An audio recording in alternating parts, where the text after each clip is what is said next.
The Mishnah in Avot teaches us, Rabbi Eliezer says, Yehi kevod chavercha chaviv alecha keshelcha.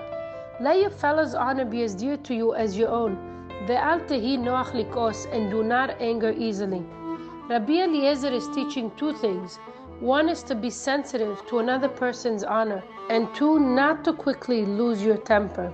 The Bartenura, however, explains that this is actually one, because when is it possible to always give honors to others? Only if you don't anger easily. Because if you lose your temper quickly, it will be impossible not to end up shaming others. Rabbi Eliezer is telling us that if we want to honor our friends, we have to begin to understand how to contain the fire within us, how to get a handle on our own anger first. The Stipler Gaon in Parashat Vayera teaches us an important principle about anger. The Pasuk says, and Aharon stretched out his hand on the waters of Egypt, and frogs came up and covered the whole land of Egypt. Rashi quotes the Midrash that says it was actually only one frog that emerged. However, people became angry and hid it, and it split into two frogs. Then they hid it again, and it split more. Then they hid those two frogs again, and they became 4, and then 8, and then 16. You would think they would have stopped by now, but they continued hitting. The same thing was happening in every single house. They could not control themselves. That is why the frogs ended up covering the whole land of Egypt.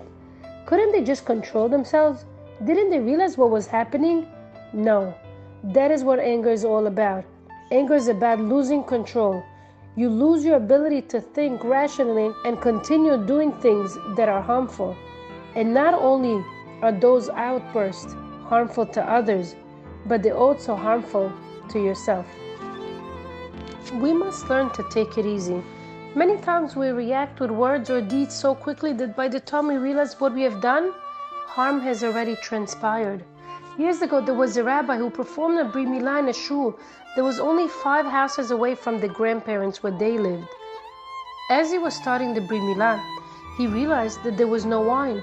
Wine is usually on the list of items that he tells the parents to prepare in advance. However, sometimes things are forgotten, which is okay. And this time, the wine was forgotten.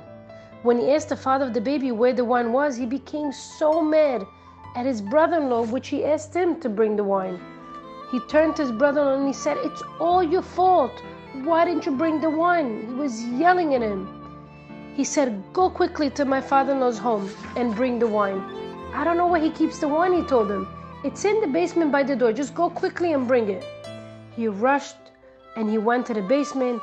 He picked up a gallon jug and he brought it to the shul just in time for the rabbis to start the blessing. The truth is, the rabbi said he looked at the jug of liquid. It looked a little bit yellow, but he figured it's some kind of wine or maybe a fancy wine.